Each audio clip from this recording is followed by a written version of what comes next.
Big Ten game here. Penn State at Minnesota. I like Penn State laying the 6.5, and here is why. The sauce. Welcome to the sauce. The sauce. Welcome to the sauce. Like I said, Penn State laying the 6.5 points at Minnesota. That's the bet. Very confident with this one.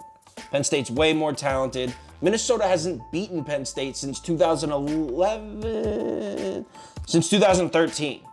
But the question isn't whether or not Minnesota will beat Penn State. It's whether or not they'll cover 6.5 points. That's what us gamblers care about. The answer is no, they won't. Let's start off talking about Penn State's defense. They're fast, man. Penn State's defense is insanely fast and athletic. Incredible sideline-to-sideline speed. They're not going to let Minnesota get a run game going. The Gophers have been leaning on their run game, and successfully, for all season. The Gophers have been running the ball very well. They have not seen a defense like these Nittany Lions. Do you want to hear the Gophers' toughest 3 games so far? I have them here. Minnesota's toughest 3 games.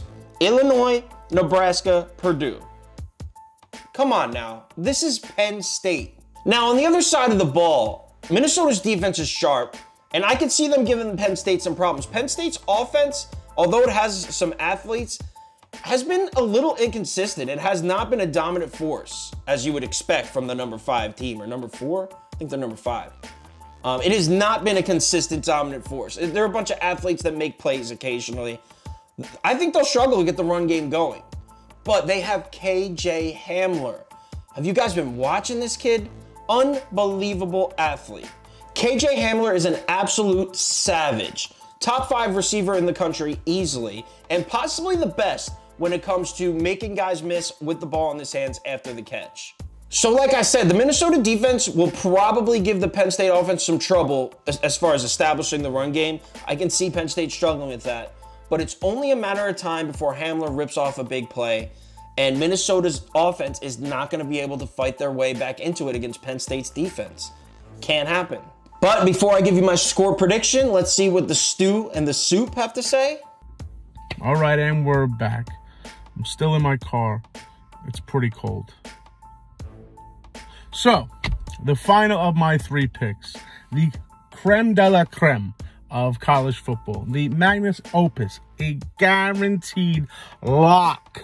We got Penn State, Minnesota, Penn State this weekend. Minnesota is home and getting a touchdown for points. 7 points. You heard that right. 7 points. This is a Minnesota team that has been shellacking people all year. PJ Fleck, their all-star head coach. This guy is a leader of men. I would follow him into battle against my own father. He's that good. That's the only thing you need to know, because that's really the only thing I know about this game is PJ Fleck. Minnesota, I'm tempted to take them to win outright, but I don't want to lose everyone just in case. So I'm going to say take Minnesota, getting the points, lock. The ultimate lock. My lights just shut off because the power in the car just went off. That's the state I'm in, but that is how much I believe in this pick. You got Penn State Nittany Lions versus the Gophers. The Gophers. Skull, bitches. What's going on, everybody? It's the Stu here again. In Penn State versus Minnesota game, I really like Penn State to absolutely destroy Minnesota this week. There you have it. You've heard from the stew and the soup. As you can see, we're a strange group of friends where all of our nicknames are S-word, half liquid, half solid foods. The sauce, the stew, the soup. We have another friend that we call the sap that we don't really like that much. But anyway, my score prediction is Penn State 26, Minnesota 16. Penn State covers the 6.5. Bet the house.